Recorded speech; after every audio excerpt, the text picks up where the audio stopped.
Hey everybody, it's Justin with Neatly Detailing, and today we're going to be doing an unboxing and we're also going to be doing a demonstration with the new MJJC Pro version 3 foam cannon. MJJC sent this to me. They are not paying me for this video. You're going to get my true opinion of it. So let's go ahead and get started with the unboxing. I have not touched this thing other than bringing it in here, and so you're going to see what I'm seeing for the first time.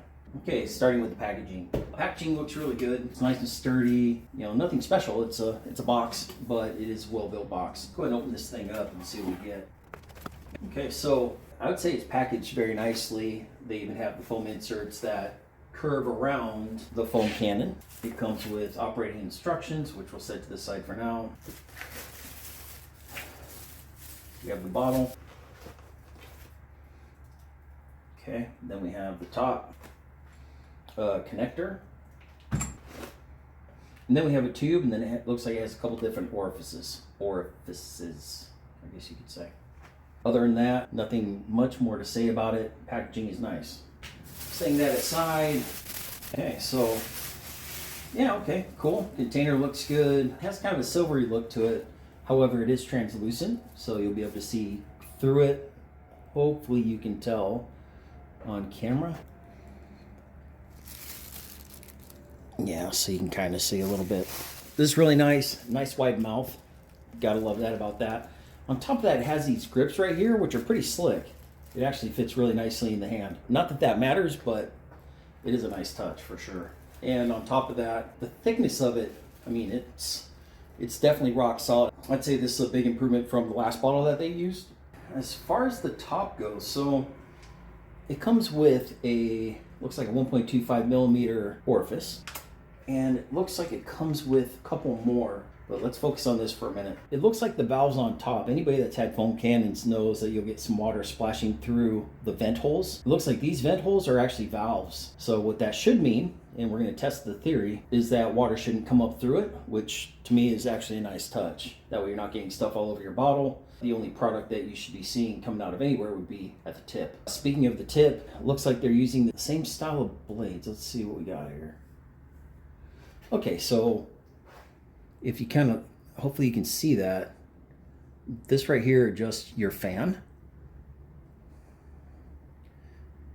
And then you have directional, which is the blue right here.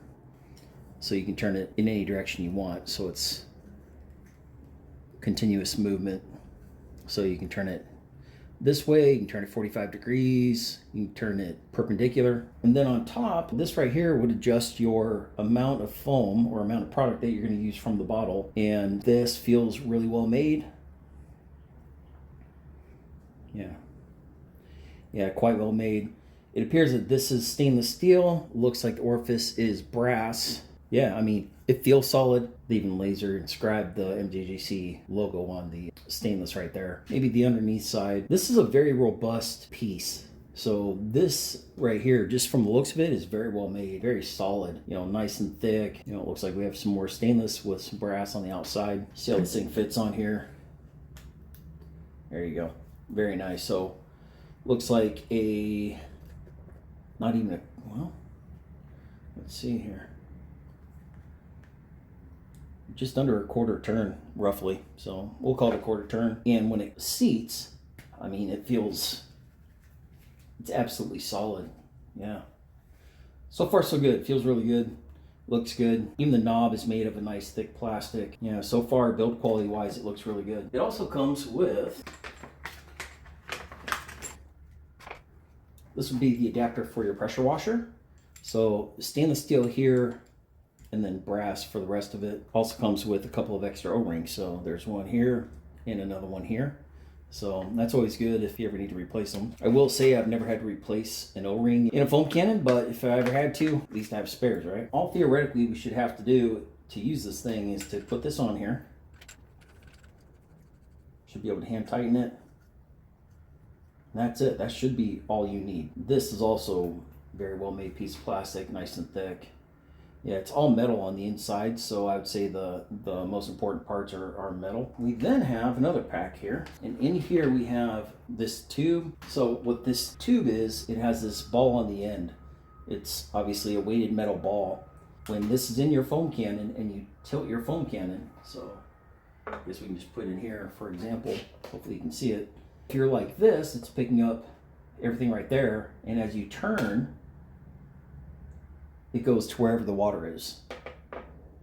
So that's a nice touch. You know, again, we'll see how it all works. This seems like the same material that they used on their last foam cannon, which is pretty good. It's like polypropylene or something. The one thing that I will say is on the other style, or the old style, this tube right on the end here, where it meets the ball, came off on me one day. In this case, it looks like they put a nice kind of edge here, and it seems like rather large, so it looks like they reinforced this, or they put a ridge on here so that the hose won't fall off.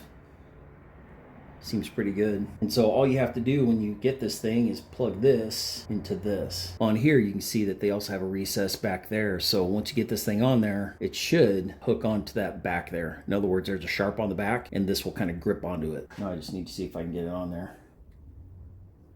So it pushes right on. Let's see if it wants to pull off. Nah, I mean, that's pretty sturdy. I'm putting some decent amount of pressure on there. So yeah, I would say that's a nice improvement, to be honest. We also have a couple of different spare nozzles. We have the 1.1 millimeter right here.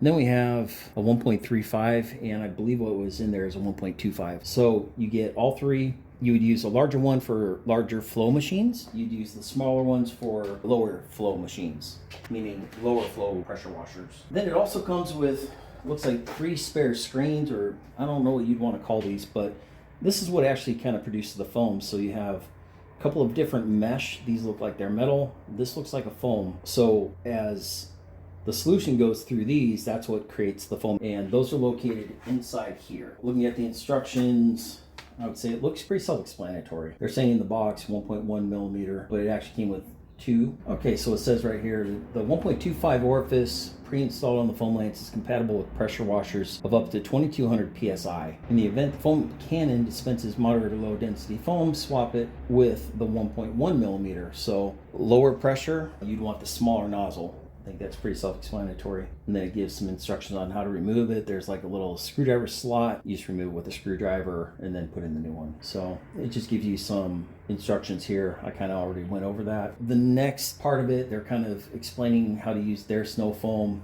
It pretty much works for all different snow foams that you're going to use. They're saying most shampoos use a 1:9 ratio. They recommend using warm water. I've used warm and cold, don't see much of a difference. But warm will give you a little bit better foam. But with these, typically it doesn't matter. That's from my experience. And then it shows here the fan. So fan, spot spray nozzle. For a shorter distance, wide range, you'd be really close together. For a long distance, small range, you'd open it up. The more closed it is, the more foam you'll get. So more open, it's going to be more of a straight shot. The more closed, it's going to take that fluid, it's going to compress it like this, which creates a fan and gives you the fan effect, or so it allows you to cover more area. So depending on what you're working on, if you're working on a large panel, a hood, a whatever on a vehicle, you'd want to set your fan so that it covers a good distance for what it is that you're working on. Hopefully that makes sense. And then it talks here, so the mesh, they basically disturb the solution going through them. So it's forced through these tiny little things, which breaks everything up, which creates foam. You have 2 metal ones, 1 sponge, so that's basically what I was looking at. And it says here to remove or to replace those, you'd pop it out with the tip of a screwdriver. You could just use, you could potentially use maybe a nail. But yeah, you basically push this out, the front comes off, those pop out, and then you put new ones in. I've never had to replace any on a foam cannon, but if you had to, here's some good instructions for that. And it comes with a 1-year warranty. And it looks like we have a video guide as well if you wanted to go through that. Overall, build quality wise, I would say this thing is pretty darn robust. It has some weight to it. Let me grab the other one to compare it. This is the old style foam cannon. As you can see, there are some differences just looking at it. The materials are different here. The knobs look the same. The back end looks roughly the same. This one has the vents that I was talking about. These are just open holes. And what those do is they allow air to displace. If you didn't have air holes for air to displace the fluid that's coming out, you'd have an issue. It probably wouldn't work at all. Water can come out of here. So if I just shake this thing, you'll be able to see water coming out of there. My assumption is, based on what I'm looking at, is that this one is valved. When you fill the cannon up with your solution, and then you put your water in it. Normally you shake it, and when you shake it, you always get a little bit coming out the top, and then it kind of dribbles down the side. They also get tipped over and everything else. This thing has been used a lot. It's a great foam cannon. I really like this foam cannon. You can see where I zip tied down in here where it fell off the barb. So yeah, a little different. So the mouth of it is larger on the new one, easier to pour in your chemicals and to work with it. This is 1200 milliliters, and this one at this line is 1000. So a little larger bottle as well, which is good. So if you're doing, say, a large truck or something that requires more foam, it's nice to have that extra volume. Every now and then I have to kind of refill a little bit partway through a project. So sometimes you might even have to hit something twice. You might need to add a little bit more. So rather than having to add more, hopefully that's enough to do a large, whatever project it is that you're working on. Looking at the front, it would appear that the inner workings, they look basically the same. The difference that I see is that these are a little different looking. They're probably going to serve the same purpose. I don't know that one's better than the other. They're both made of pretty solid plastic, so yeah, we're just gonna have to see how it works long term. The next thing that we're gonna do is I'm gonna go ahead and leave the 1.25 orifice in there. What we're gonna do is see what PIR is. I'm gonna fill it up to 1200 milliliters with water. Then I'm gonna empty this, so I'm gonna use the pressure washer. I'm gonna spray it into a bucket until all the fluid in here is gone. Then we're gonna do some math to figure out what it takes to get a PIR. So that'll be our next step. But yeah, so far it's good looking, feels robust. It might be a little heavier than the old one. Can't guarantee it, and I'm not gonna weigh it to find out. It's not that heavy, but it does feel more sturdy, and I would say the cap, if it does what I think it's supposed to do, cap looks like a much improved design along with the stainless steel. It would have been nice to see stainless steel all the way through. Why they use brass, I don't know, but that's what they use. So, all right, moving on to the PIR testing. Next thing we're going to do is we're going to fill up the bottle with DI water. I use DI water for all my washing. So we're going to use this. We're going to fill up the canister. And then we're going to empty it into the bucket. So quick little twist. And hopefully you can see, see through. Now we're sitting at the 1200 mark. Put the cap back on. I'm going to adjust the fan in a bit, roughly to where I think it's going to be used. We're going to finish this here in just a second. I just want to see. There's no water coming from in here. It's a good thing.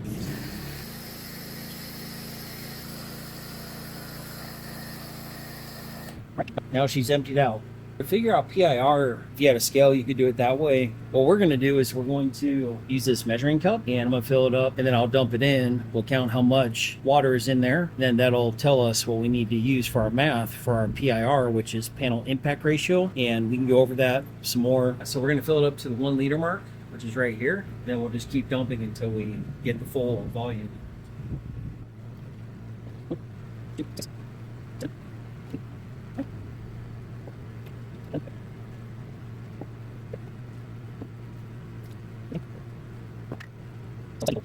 16.2 liters. Now that we have that, we're going to go ahead and do the math and figure out what our PIR is. Okay, so we have 17,200 milliliters, and so doing the math at 2% PIR, so panel impact ratio, 2% of that is 344 milliliters. So if we want a 2% PIR, which is say the maximum for something like built hamburger touchless, that'd be the max. We would put in 344 milliliters into our foam cannon, as the markings there all the way up the top for easy measurement. So you'd put 344 milliliters of product in there, fill it up the rest of the way to the 1200 mark to get your 2% PIR panel impact ratio. So now we know that, we're gonna go ahead and test this thing out. So what we're gonna do next is I have an MTM PF22, the last version of the MJJC there, and this MJJC, the brand new one. In the older MJJC, I already have some pre-mixed koch-chemie super foam. And what I'm gonna do is I'm gonna put some into this bottle, some into this bottle, and we're gonna take all three of these and try all three of them and see what it looks like. See if we can see a difference. Pour some in here. And then we'll leave the rest in here. And I did the same test for PIR on all three of these, and they're all so very close that it's pretty much a 1-for-1 test. We're going to start with the old MJJC version 3.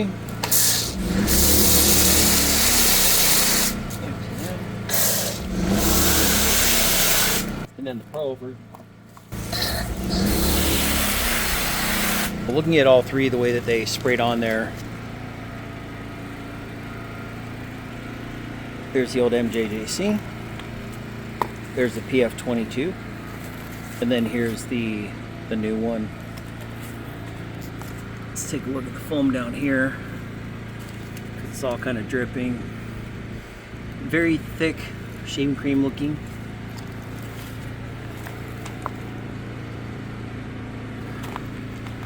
Also thick, I would say, maybe not as thick as that.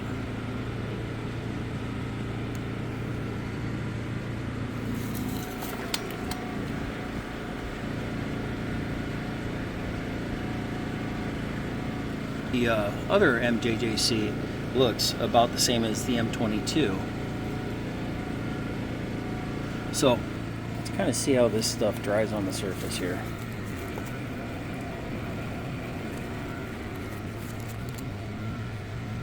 You know, really, I don't know that I see much difference other than it looks like this foam here is probably a bit thicker than the other two. Let me know what you guys think. They all three produce great foam, and I'm happy to use any of them, and I will. I'll use all three. So now what I'm going to do, I'll go ahead and foam down the entire vehicle.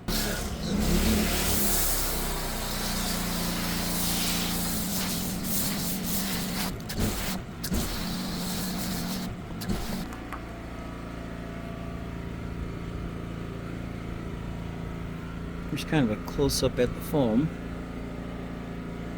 Nice and thick, kind of shaving foam consistency.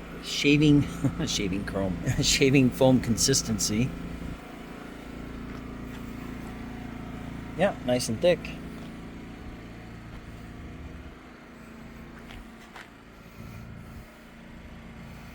This is a coated vehicle, so of course the coating's wanting to reject everything that touches it. So that's why you see the spotting and whatnot. So in conclusion, I'd say MJJC did quite a nice job on this foam cannon. I don't know that I've had too many issues with foam as far as good quality foam cannons go.